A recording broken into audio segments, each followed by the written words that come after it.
Hoje é um sonho que se realiza. A nossa equipe empenhada, a nossa equipe que sempre sonhou ter um espaço nosso para que a gente pudesse debater a cidade do Recife, o estado de Pernambuco, o Brasil e, quem sabe, o universo. Porque aqui o bate-papo vai ser intenso e sempre, sempre, sempre com muito respeito, democracia. Sempre a gente vai debater pautas contemporâneas que leve do interesse de toda a população. O Nossa Voz hoje está batizado. Hoje é o primeiro de muitos desse sonho que se realiza e que principalmente eu tenho certeza que tu vai gostar, tua família vai gostar, porque aqui o papo vai ser de qualidade e o conteúdo vai ser muito bem preparado por uma equipe que está aqui por trás, que eu gostaria até de mostrar. Então, estagiário, te liga aí, faz os stories, mostra a galera que faz parte desse show aqui hoje. E que felicidade! O Nossa Voz está lançado. E por isso, a gente não poderia lançar esse primeiro podcast, Nossa Voz, Rinaldo Júnior, sem trazer um fenômeno também. Porque, modéstia à parte, a gente tem algo em comum, eu e ela.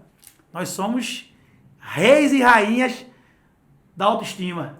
Posso dizer assim.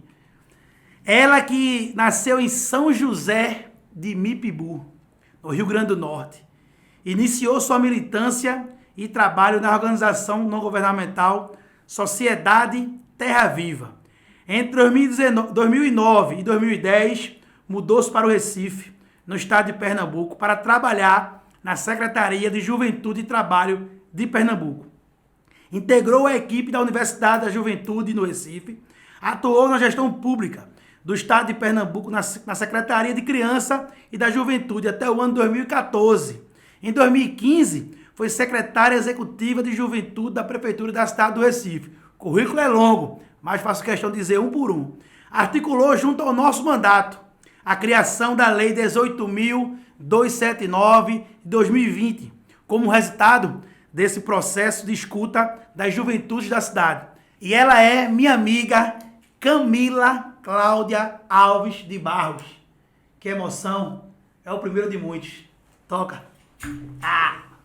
E eu fico muito feliz, eu não tenho palavras para agradecer, né, essa conversa que a gente vai ter, Rinaldo, porque é o primeiro videocast do cara e eu tô aqui, né, nesse novo projeto, abrindo esses caminhos. Então, eu sou muito grata, agradeço muito, ainda mais o papo que a gente vai bater. Opa! Então, isso assim é onde as nossas histórias de militância se entrelaçam, né? É onde a gente se encontra nessa luta constante por direitos para as juventudes recifenses. Então, é com muita alegria. Digo a você que se você for olhar lá no meu Insta, tá Cidadã Recifense. Quem chega pra mim e faz, você é da onde? Eu sou potiguar, sou do Rio Grande do Norte, não nego minhas origens, mas sou cidadã recifense. Recebi o título de cidadã recifense e foi das suas mãos. E é o título hoje que eu tenho mais importante na minha vida. Então, eu sou muito, muito grata.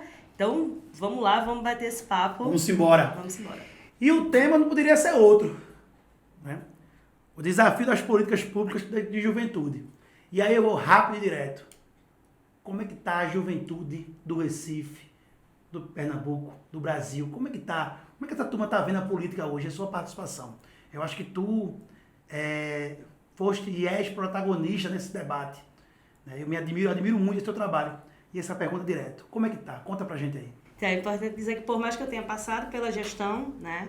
No final você fala, né? Passei um tempo como secretária executiva de juventude, mas eu dediquei a minha vida a essa luta constante que é a questão dos direitos das juventudes. E aí a gente começa pelo principal desafio, né?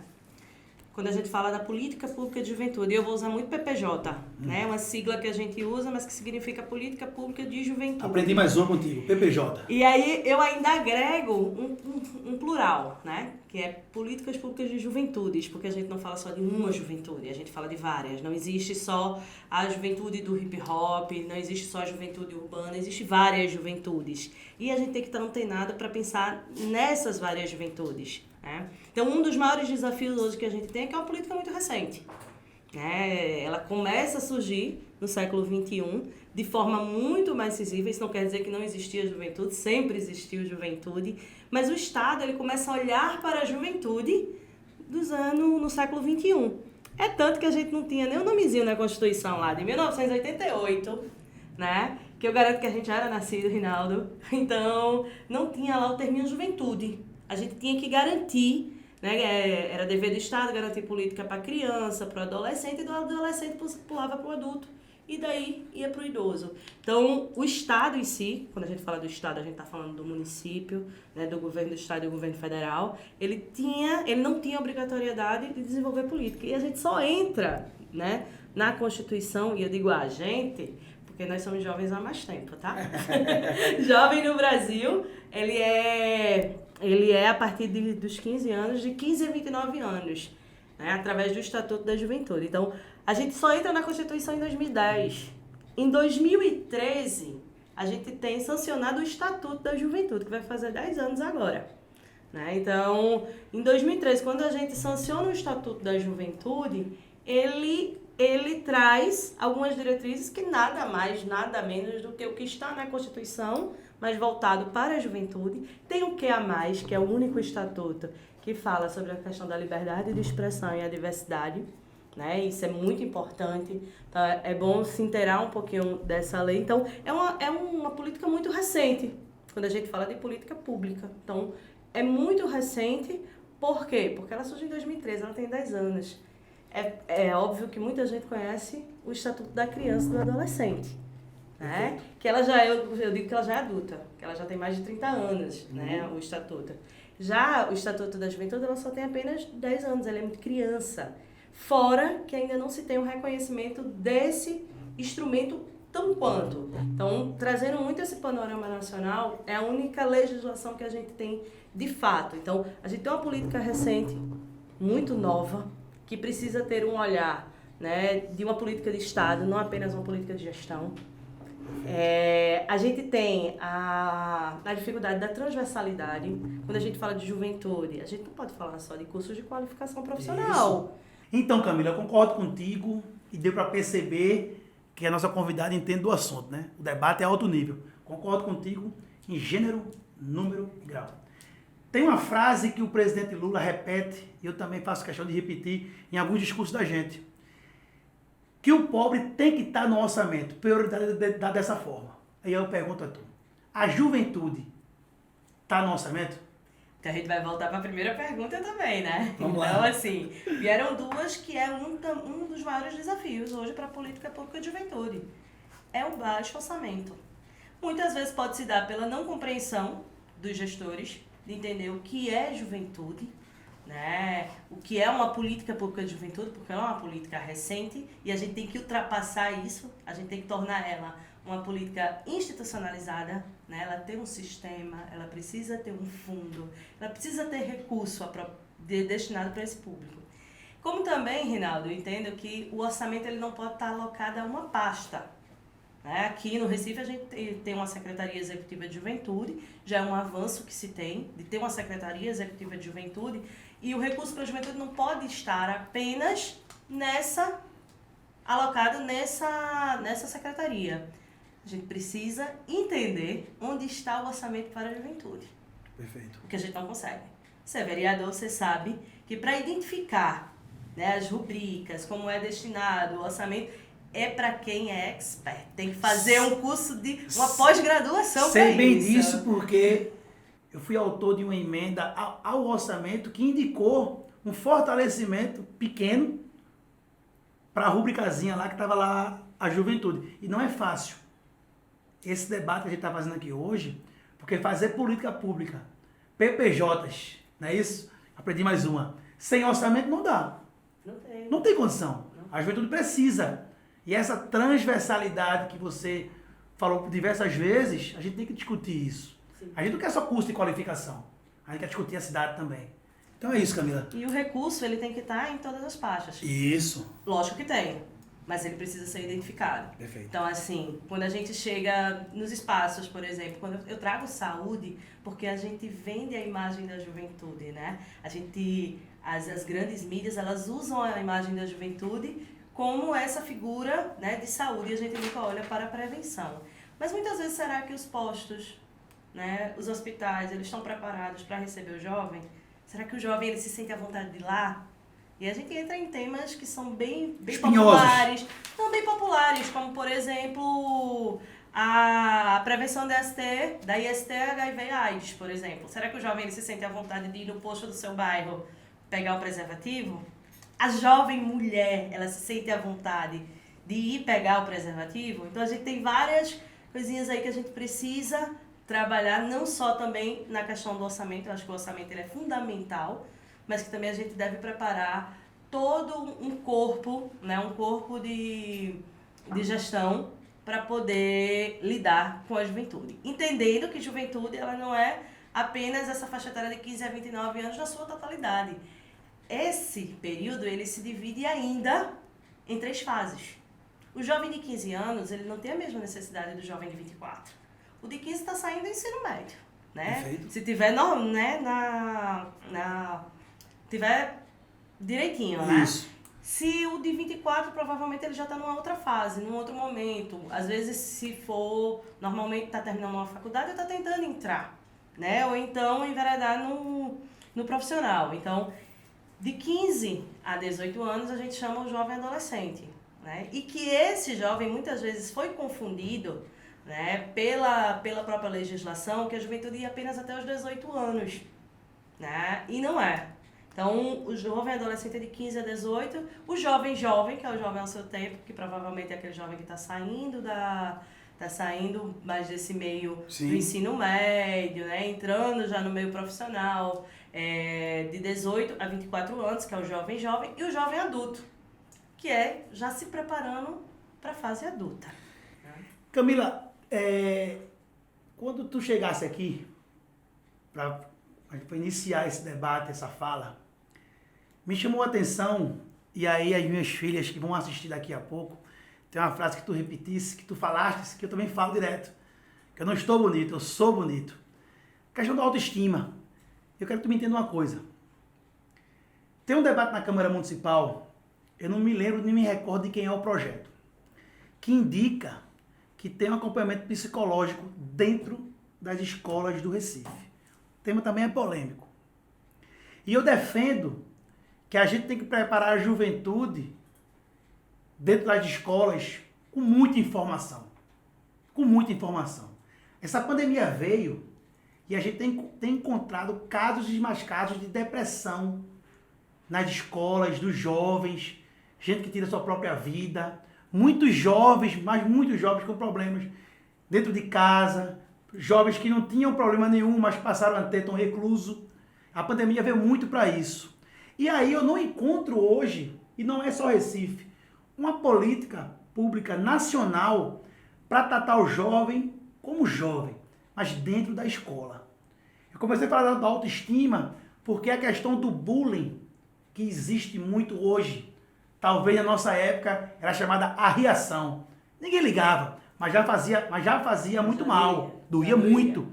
E eu já comentei com minhas filhas que eu fazia errado.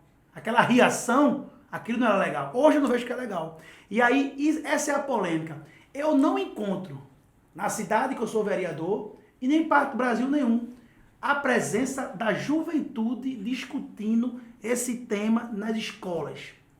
E aí eu queria saber de tu, dentro dessa política pública da juventude, é possível a gente transformar, a gente abrir esse debate numa perspectiva do jovem falar para o outro jovem, da gente desmitificar essa questão dessa reação, é uma brincadeira, que não é.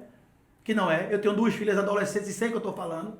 Então assim, quando eu te encontrei aqui, tu falasse assim, poxa, eu não estou bonita, eu sou bonita. E no meio das mulheres, diga por de passagem, uma mulher forte como essa. E essa frase eu também uso muito. Mas tem muita gente por trás dessa cortina que está encostado lá no quarto, está no quarto escuro, está deprimido, está passando por dificuldade, papai e mamãe não enxergam, a escola não tem um acompanhamento necessário psicológico, mas eu falo na perspectiva da juventude, políticas nas PPJs. Será que é possível a gente discutir, né, à luz da juventude essa questão? É necessário. Eu acho que é algo que a gente não tem como fugir, né? Essa questão da saúde mental, ela é um problema dessa geração. Lógico que todos têm né, esses desafios, mas a questão da saúde mental deve ser muito tratada nessa geração agora de juventude. E aí é compreensível, né? E aí a gente traz para a nossa realidade. A juventude de hoje, ela é muito mais acelerada do que a juventude de 10 anos atrás, né? Se você pegar hoje para um jovem e entregar uma máquina de datilografar, ele não vai saber mexer. Só que aquilo ali fez a nossa geração aprender que as coisas têm tempo, tem processos, né? A gente, para poder ver um outro país, a gente entrava numa biblioteca e ia olhar o livro de estudos sociais, né? Estudos sociais. A gente teria que passar por ali. Entregando a nossa idade, não, né? Fazer recorte. Com orgulho, viu? Mas a gente já vive uma outra geração, que é a geração digital. É a geração que ela ganha o mundo muito rápido, né? Ela tá aqui com um clique, ela já está em outro país. E ainda em 3D. Então, a evolução ela foi muito rápida, né? Então, hoje existe uma ansiedade muito forte, né? E uma cobrança com essa geração que ocasiona esses problemas que aí vão abrir várias... A gente vai ramificar muito se a gente entrar na questão da saúde mental. E aí, a saúde mental hoje ela tem que ser um desafio encarado de frente pela gestão, pelo legislativo e pela população. Só que o antídoto para isso, ele virou algo de classe média para cima. Perfeito. Psicólogo é coisa de rico. Perfeito. Né? Então a gente precisa entender que não é o rico que precisa de acompanhamento psicológico, somente, né? Todas as pessoas elas precisam, a gente precisa garantir isso para aqueles que a gente tem que trabalhar diariamente, né? Que é aqueles que necessitam, que não tem como chegar até lá, né? Financeiramente. Então é necessário, eu acho que a gestão ela tem que começar a encarar isso, a gestão, o legislativo, a população, trazer esse debate. É um desafio hoje para as juventudes. Ansiedade não é frescura, nem muito menos mimimi. É algo e que, de certa forma, tem vários segmentos aí, mas que na fase crucial do ser humano, que é a fase da juventude, que é onde a gente está desenvolvendo para o mundo, onde a gente está identificando aquilo que a gente quer, né? É ali que pode cortar essa perspectiva, né? E a gente começa a viver um mundo paralelo, né, daquilo que está entre as quatro paredes para a gente. Então, é necessário, é um debate muito mais longo, acho que a gente precisa trazer especialistas, a Fiocruz vem desenvolvendo estudos sobre isso e precisa se aprofundar, né? E é um debate da população como um todo e necessário, a gente não vai poder fugir dessa não. Senão, a bola de neve vai ficar muito maior. Camila, tem uma frase que a gente escutou muito e ainda escuta, que o Brasil é o país do futuro. E o futuro passa pela juventude. Recentemente, a gente escutou muito em falar sobre a empregabilidade dos jovens. A gente vem escutando de dar a primeira oportunidade, o primeiro emprego. E muitos dos pedidos de contratações pedem experiência. E a gente vê muito jovem com muito potencial, que é desperdiçado. Jovem com muita raça, que tem um talento, ou às vezes tem um talento e não tem a raça, que aí como diz Angela Duckworth, talento sem raça é tempo desperdiçado. Mas é mais difícil para um jovem arregaçar as mangas muitas vezes por não ter oportunidade, por não ter quem fique perto, quem oriente. E aí a gente vê aqui no Recife um importante projeto, que é o Embarque Digital. É uma oportunidade ímpar de poder estar estudando, se relacionando com os melhores especialistas das áreas. E aí, Camila, a empregabilidade me deixa preocupado. Durante a pandemia, quem mais perdeu emprego foi a juventude negra, pobre, que não tem oportunidade. E aí essa política pública do embarque digital que deu preferência a quem precisa. O prefeito João Campos, ele tratou os desiguais de forma desigual. Foi bacana isso. Eu queria conversar contigo sobre esse tema, que tu falasse um pouco sobre isso, né? Essa oportunidade que a juventude tem tendo aqui na cidade do Recife. O ex-prefeito Geraldo Júlio, ele sempre dizia o seguinte, né? O Recife você não tem matéria-prima, você não tem. Né? Você não tem como extrair petróleo, você não tem como extrair... Você não tem. A maior riqueza do Recife É o recifense. É o povo. É o povo, né? Então, eu preciso dar oportunidade para o povo. E aí eu vou chegar no Embarque Digital, mas eu não posso deixar de falar do ProUni Recife, que foi uma das maiores oportunidades para as juventudes, porque não é obrigatoriedade, de acordo com a legislação, não é obrigatoriedade do município garantir o ensino superior, não é da competência. Isso. E Geraldo, ele sempre fez, não, a gente precisa garantir que as pessoas tenham oportunidades, né? Porque a gente precisa ter mão de obra qualificada.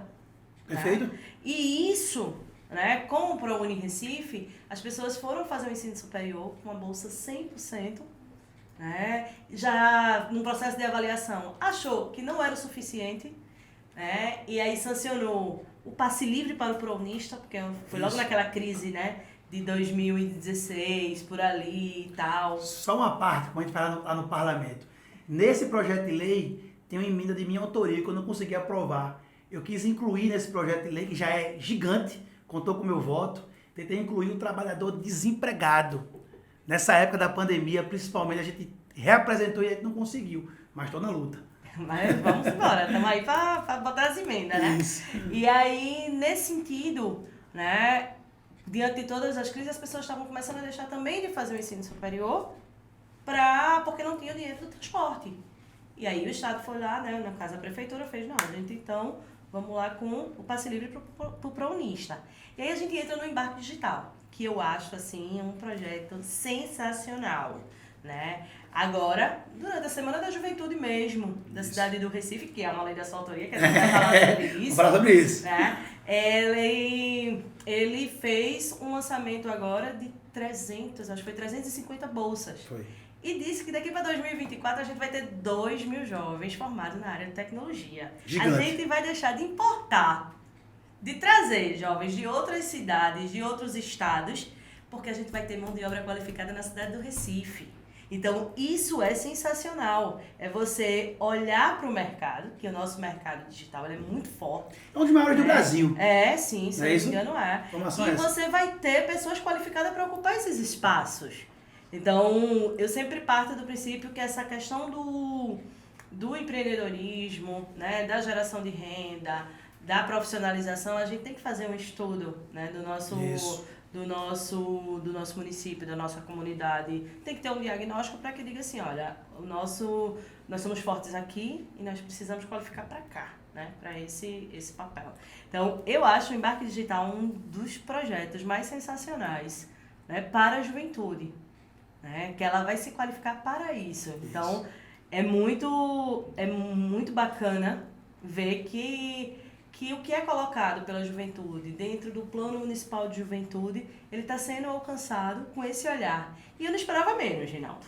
Nem eu. A gente tá falando de um prefeito jovem, né? Isso. Então, às vezes eu fico olhando, eu fico cansada só de olhar os stories dele, né? Trabalha, né? Tá aquele Trabalha cansaço, muito. acaba não para não. Mas é isso. É isso. As pessoas acreditaram nisso, né? E ele tá fazendo o diferencial. Porque quantas vezes olharam para a juventude como um problema? E quantas vezes ele foi julgado durante o processo eleitoral por ser Jovem. E o embarque digital vai muito do que a gente comentou agora há pouco.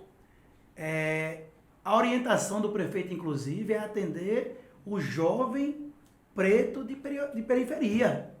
Ele fez questão de, inclusive, fazer esse debate com a Câmara Municipal. Mas eu acho pouco ainda. 2.000 pessoas é pouco. Precisa de mais. Porque a gente está falando numa população de quase 400 mil habitantes. Exatamente, da juventude. De juventude, eu tô falando de juventude. Jovem no Recife, ele chega... Exatamente. Né, tá aí entre os 400 e uns quebrados. Mas é um então, pontapé, a gente tá né? falando de uma população que equivale a quase 30% de uma cidade. E ativa, né? Ativa. E extremamente ativa. E quando a gente chega, né, nos maiores déficits, né, na pauta de desigualdade, sempre vai ter cor, área, idade, sexo. O DNA é sempre vai completo, ter, né? Sempre vai ter. Então, a gente precisa ter esse olhar. Tem um diagnóstico da condição juvenil, que foi feita pela Secretaria Executiva de Juventude, iniciou esse processo quando eu ainda era gestora, que traz um pouco esse retrato. São dados secundários, né, trabalham com dados secundários, mas que é importante dar uma olhada que traz esse retrato, né, do que é a população juvenil da cidade do Recife. Aí, transporte, qualificação, empregabilidade, Sim. tudo isso. É um Atlas, posso dizer?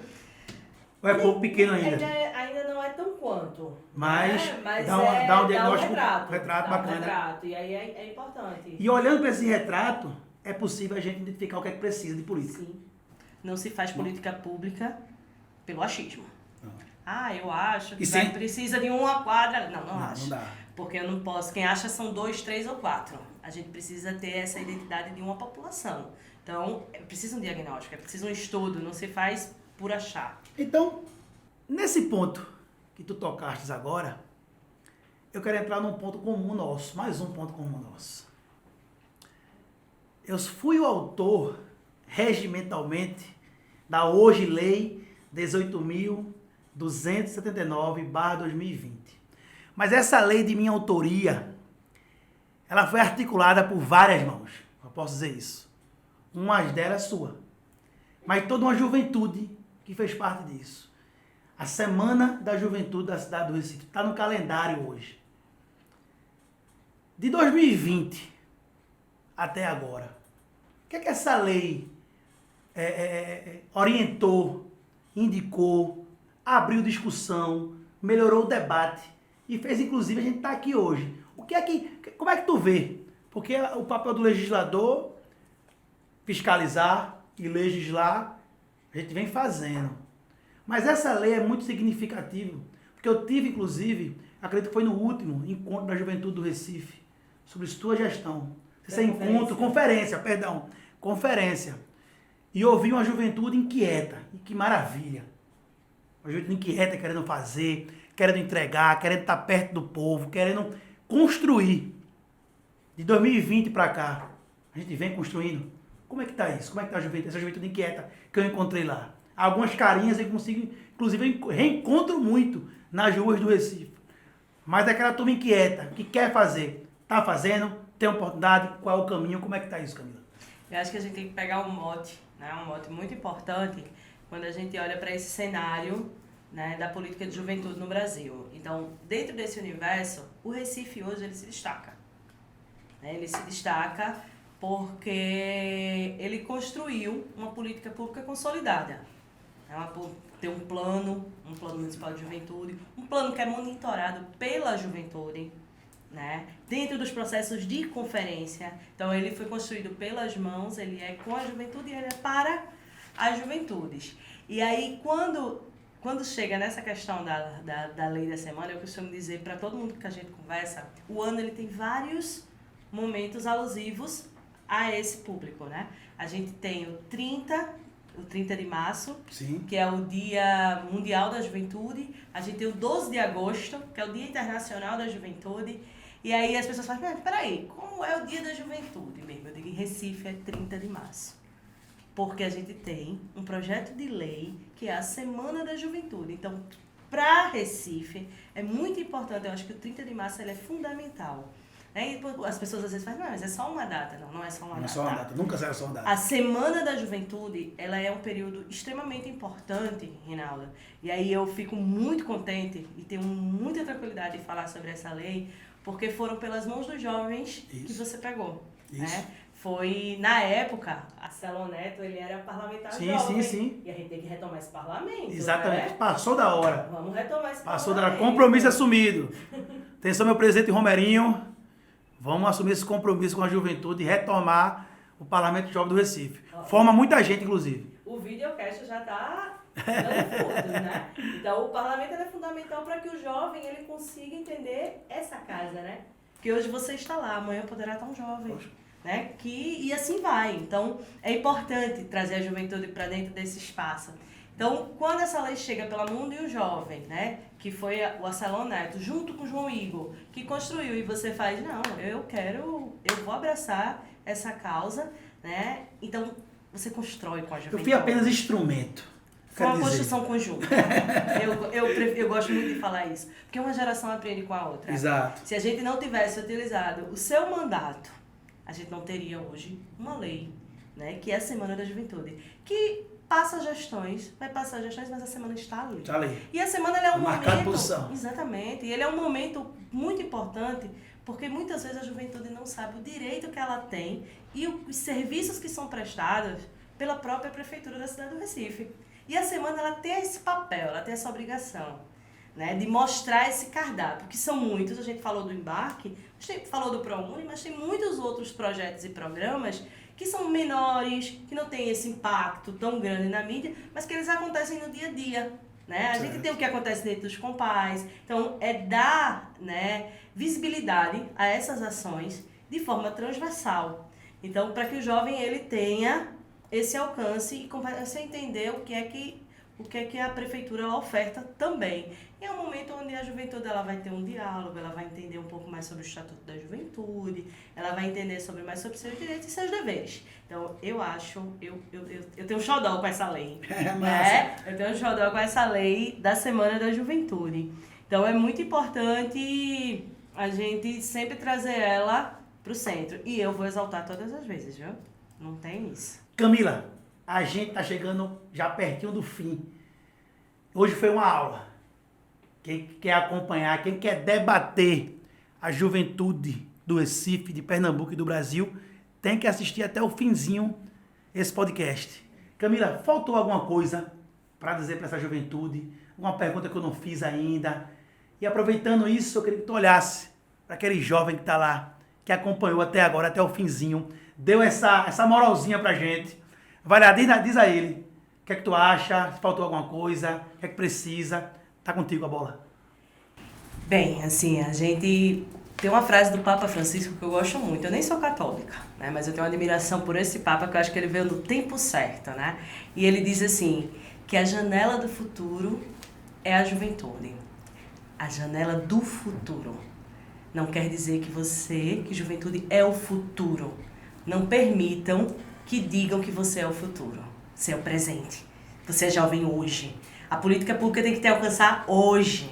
Os direitos têm que estar ao teu lado hoje. Porque amanhã você não é mais jovem. Amanhã você já é adulto. Já é uma outra fase. Já é um outro segmento. E aí eu termino, né, com essa reflexão para que a gente possa se empoderar dos nossos direitos e começar a ocupar esses espaços de discussão, né? Começar a ocupar também esses espaços de diálogo. Esse videocast é sensacional, gente. E trocar essa ideia vai ser muito legal, porque Eduardo Campos já dizia, nada nesse mundo, no Brasil, aliás, foi feito sem a energia da juventude, principalmente no processo mais democrático. Então, juventudes, ocupem os espaços. Que potência! Só isso que eu tenho a dizer a vocês. Camila, obrigado. Esse foi o nosso primeiro episódio do nosso podcast, o Nossa Voz.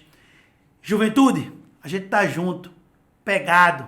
E como dizia também o saudoso Eduardo Campos, com o farol aceso, com o pé embaixo, alavanca até o fim.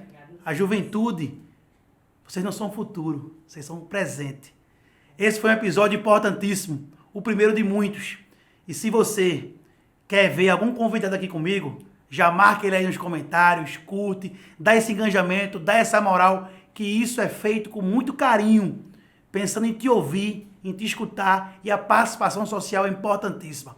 Vamos à luta, curte, comenta, vai lá no nosso canal do YouTube, que essa fera, esse bebezinho, já nasceu correndo, com a alavanca lá no fim, e pé embaixo, e farol aceso. Vamos à luta, valeu!